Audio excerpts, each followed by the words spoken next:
Oh, en Pierrot, nosaltres coneixem que en Pierrot. S'appelle pas Pierre Pouce, s'appelle Pierrot. Per nosaltres és tot un Pierrot.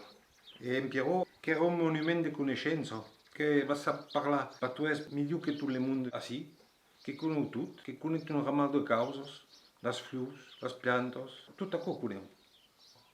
Les gens que se n'anirà hauran perdut un ravitxit de causes.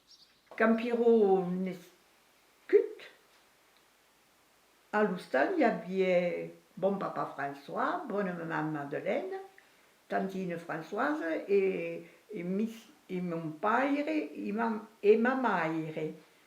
Acco era l'hostal paternel. Et à l'hostal maternel, il y avait bon papa Miss, mon parrain, ma tante Lisetto et ma tante Marinette.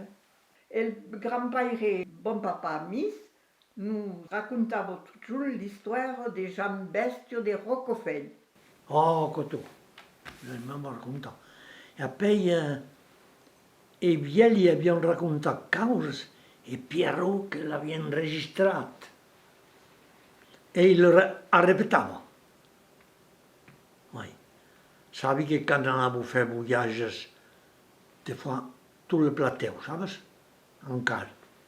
Pierrot lo raccontava cause e li faceva morire da ridere in le case.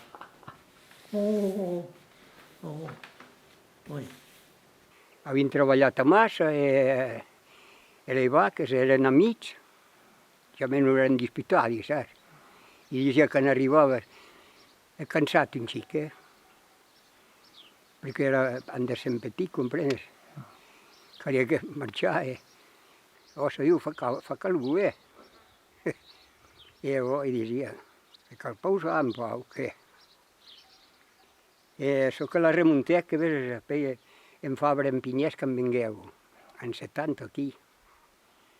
A veure, se feia que raccontar totes les juntes, anava marginant d'ell. I a la vegada, cada paraula que dicia, enregistrat, en Fabra. Enregistrava tot. L'home si moric, per feminis mainatges, la pobla fent no trimava, ma la misèria els escanava.